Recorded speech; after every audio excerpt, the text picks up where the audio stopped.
Oi, pessoal, bom dia. Estamos aqui então numa aula gravada, a resolução dos exercícios de pH e POH, tá? São os exercícios das aulas 55 e 56, da apostila 8 de vocês, tá? A página é 209. Tenta fazer os exercícios sozinhos, tá, pessoal? E aí depois vocês dão uma olhada para tentar entender, né, caso vocês estejam confundindo, errando, onde que tá a dúvida, tá? E qualquer coisa me procura, tá bom? Então, um bom dia aí pra vocês. Uma animaçãozinha pra gente aí. Beijo, viu? Então, no primeiro exercício, ele fala que num laboratório de química são encontrados 4 frascos contendo soluções aquosas a 25 graus Celsius. As informações de cada rótulo são mostradas a seguir. Então, aqui eu tenho o HCl, que é o ácido clorídrico, um ácido forte, o H2SO4, o ácido sulfúrico, que também é forte, foram os exemplos que eu dei em aula, né? O ácido que tem no vinagre, como que você sabe que não é forte? Porque ele dá aqui o que a gente chama de grau de ionização. Aqui apareceu como um A, mas na verdade é um alfa. Essa é a porcentagem que do ácido se transforma em H+. 2% só é um ácido fraco. Por que não foi dado para os outros ácidos? Porque praticamente tudo que você tem dele se transforma como H+. E o NaOH, que é uma base, o hidróxido de sódio. Primeiro, calcule o pH da solução do frasco 1. Então, como o frasco 1 é um ácido forte, eu preciso, para calcular o pH, da concentração de H+ livre. O que eu tenho aqui é a concentração do ácido. Vou passar para a potência de 10. Duas casas aqui para a direita, então é 10 elevado a menos 2 mol por litro. A cada um do HCl que eu coloco em água, 1 vira H+. Quem me interessa, gente, é o H+. Eu não vou olhar para o Cl-. Também vai ser 1, tá? Mas para eu calcular o pH, eu quero a quantidade de H+ livre. Então, como a proporção é de 1 para 1, de H+ é 10 a menos 2. Do Cl- também seria 10 a menos 2, mas não vou colocar porque não é o interesse do exercício. Aí, o que a gente tem para calcular o pH? O pH é menos log da concentração de H+. Lembrando, né, que o carinha lá, ele bolou essa equação matemática para facilitar a vida. Então, eu não quero ninguém sofrendo aí por causa do log, tá? Como que a gente usa essa expressão? pH é menos log da concentração de H+. H+ aqui, 10 a menos 2. Esse menos 2 vem aqui para frente, junto com esse menos, dá mais 2. Menos 2 vezes menos dá mais 2. E log de 10, gente, é 1. Então, é só você pegar esse expoente aqui e transformar num número positivo. Então, 10 a menos 2, pH de 2. Olha que fácil, tá? Então, o A a gente já calculou. O B, ele quer que a gente escreva a equação de ionização do ácido sulfúrico. O que é isso? É você pegar o ácido e separar nos íons e depois calcule o pH. Então, aqui, ó, o H2SO4 libera 2H+, ó, 2. E o SO4 inteirinho que sobra, tá aqui, sobra com carga menos 2. Isso aqui é a equação de ionização. Para eu calcular o pH, eu preciso da quantidade de H+ solto que tem aqui, tá? Então, aqui, só vou pegar o H+, gente, porque é ele que me interessa. A cada um do ácido, eu libero 2 hidrogênios, ó, porque tem esse 2 aqui. Quanto que eu tenho do ácido? Vamos passar isso aqui para a potência, ó, 5, 1, 2, 3, 4. 5 vezes 10 a menos 4, você andou 4 casas para a direita. Como a proporção aqui é de 1 para 2, aqui, ó, eu tenho o dobro. Qual é o dobro de 5? 10. Permanece esse 10 a menos 4, dobra só o número da frente. 5 vezes 2, 10. 10 elevado a 1 vezes 10 elevado a menos 4, multiplicação de potência de mesma base, você junta os expoentes. 1 com menos 4 dá menos 3. Essa é a concentração do H+ em mol por litro. Portanto, pH, substituindo, pH de 3, né? Vai dar menos 3, aquela mesma história. O menos vem para cá, menos com menos dá mais. Log de 10 é 1. Então, 10 a menos 3, pH de 3. tá certo? Esse é o item B. O item C, ele quer que a gente determine a concentração de H+ livre na solução do ácido que tem no vinagre, o ácido acético, e também determine seu pH. Então, determinar a concentração de H+ é trabalhar essa potência, essa porcentagem aqui, desculpa, gente. Então, o ácido acético é um ácido fraco, eu sei porque ele me deu a porcentagem que ioniza. Inicialmente foram colocados 0,5 mol por litro, isso equivale ao total. Dentro desse total, apenas 2%, que foi o que ele falou, ionizou, reagiu, se transformou em H+. Então, eu vou achar o X aqui. Esse X vai ser meio vezes 2 dá 1, 1 dividido por 100, que dá 0,01. Passa isso para a potência, 10 a menos 2. Portanto, o pH de 2, certo? O menos 2 aqui, pH de 2, do jeito que a gente estava trabalhando ali, tá? E o D, ele pede para escrever a equação de dissociação do hidróxido de sódio, então é pegar essa substância e separar nos íons, e depois calcular o pH dela. Então, ó, NaOH libera Na+, e OH-. Isso aqui é uma base, né? O OH- é o íon característico da base. Aí ele quer que a gente determine o pH. A gente tem a concentração do NaOH. Como a proporção é 1 para 1, aqui eu calculo a concentração do OH-. Se aqui é 10 a menos 1, aqui também vai ser 10 a menos 1, porque a proporção é de 1 para 1. Só que o OH-, gente, faz eu conseguir calcular o POH. Substituindo 10 a menos 1 aqui, o POH, ó, substituir, menos 1 vem para frente, menos com menos dá 1, log de 10 é 1, então POH de 1. Só que a pergunta foi qual o pH? Aqui o que a gente vai usar? A soma do pH mais o POH é 14. Se o POH deu 1, então o pH tem que ser 13, né? 13 mais 1 dá 14, tá certo? Então, essa seria a resposta aí do exercício 1. É um exercício para treinar mesmo, né? A aplicação do conceito, de como tirar o pH, tá certo? Exercício 2. Exercício 2, exercício da Unesp. Os gráficos a seguir ilustram a atividade catalítica de enzimas. Catalítica é catalisador, né? Enzima é um catalisador que a gente tem no corpo. A gente fala um catalisador biológico. Em função da temperatura e do pH. Então, aqui, ó, é a rapidez da reação. Primeiro, em função da temperatura. Aqui é a rapidez da reação pelo pH. Aí ele fala: a pepsina é uma enzima presente no suco gástrico, que catalisa, que acelera a reação à hidrólise de proteínas, como a albumina constituinte da clara de ovo. Em um experimento, foram realizados 5 tubos de ensaio utilizados, né? 5 tubos de ensaio contendo quantidades iguais de clara de ovo cozida e quantidades iguais de pepsina. A esses tubos mantidos em diferentes temperaturas, foram acrescentados iguais volumes de diferentes soluções aquosas. Assinale a alternativa que indica corretamente qual tubo de ensaio teve a albumina transformada mais rapidamente. Transformada mais rapidamente é ter a velocidade da reação maior. Aí, o que a Unesp induz ao erro, tá? Muitos alunos vão olhar a temperatura e vão pensar assim, quando eu tenho uma temperatura maior, a velocidade da reação é maior. Sim, menos nas enzimas. Por quê? Porque as enzimas são proteínas. Se você aquece muito, elas desnaturam. Então, gente, se não fosse uma enzima, a maior temperatura seria a reação mais rápida. Mas, como é uma enzima, não.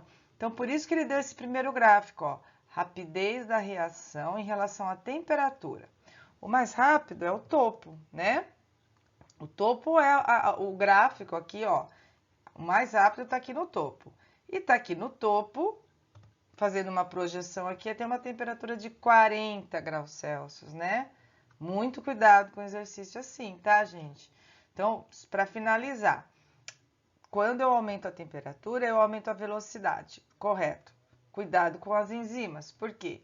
porque eu aumento até uma parte, depois ela desnatura, aí ela perde a sua função, tá? Então, eu já sei que é 40 graus Celsius, não é 60. Ele deu a opção nas alternativas de 40 ou 60. Agora eu venho para cá. Ele está falando da pepsina, tá? Então, é essa curva aqui, ó, a primeira que eu tenho que olhar. O mais rápido é no topo, certo? Portanto, fazendo a projeção, é pH de 2. Se o pH é de 2, a concentração de H+ é 10 a menos 2. Então, agora a gente vai achar a alternativa. Aqui eu tenho temperatura de 40 graus Celsius no item A, tá certo? Mas aqui é NaOH, é uma base de 10 a menos 2. Eu preciso de H+ ser 10 a menos 2, tá? Aqui é 60 graus Celsius, então não seria alternativa. Aqui eu tenho alternativa C, 10 a menos 2, concentração de H+, perfeito. E 40 graus Celsius que a gente descobriu no gráfico, tá? Portanto, a alternativa correta, alternativa C. Pessoal, que raiva esse exercício para quem não olhou o gráfico, gente. Cuidado com a ansiedade, hein? Tem que sempre olhar o gráfico, tá? A questão 3 da PUC conta uma história, né, gente? Eu tenho preguiça de ler, mas tem que ler, tá? Vamos ler junto, mesmo não sirva para nada. Uma análise química de rochas calcárias coletadas nos Emirados Árabes é o indício mais contundente até agora de que o pior evento de extinção em massa da Terra pode ter sido causado pela acidificação dos oceanos. O mesmo processo que o excesso de gás carbônico produzido pela humanidade provoca nos mares.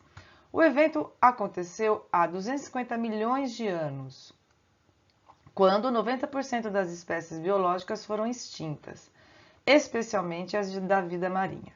Uma equipe internacional de geólogos analisou o conteúdo de isótopos do bório e de outros elementos de rochas que se formaram a partir da precipitação de carbonato de cálcio no fundo do mar durante o evento de extinção.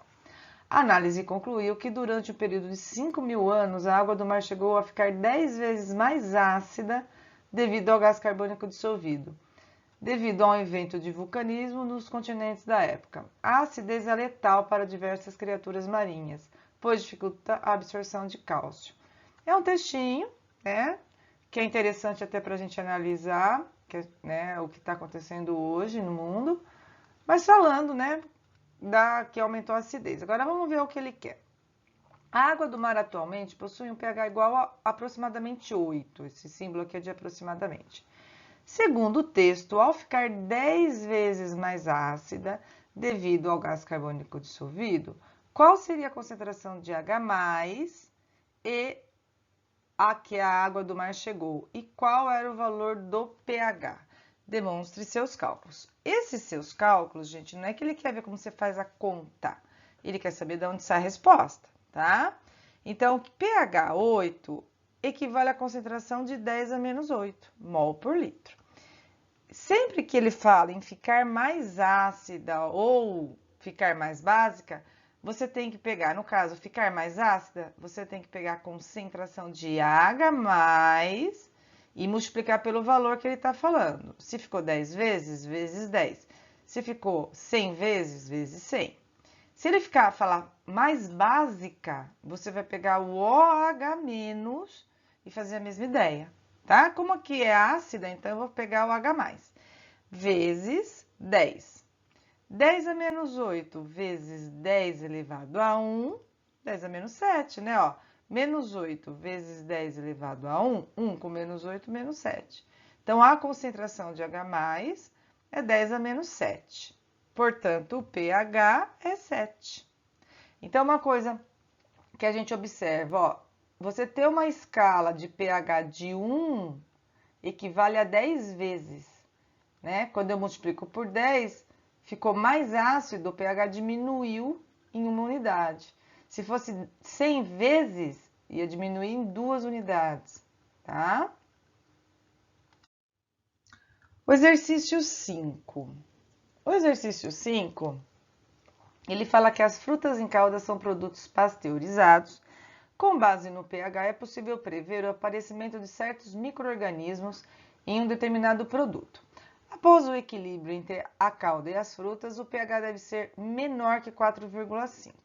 Aí ele me dá uma tabela que mostra o pH médio de algumas frutas: pêssego, pera, banana e figo. Aí ele começa a questionar, né? Considere as informações dadas e leia as afirmativas abaixo. O pH do suco do pêssego está aqui, pH de 3,5. É menos ácido do que da banana é 5. Os dois são ácidos, mas como que a gente analisa ser mais ácido ou menos ácido? 7 é solução neutra, abaixo de 7 é ácida. Quanto menor, mais ácida. A acidez cresce para cá. Então, o pêssego é mais ácido que a banana.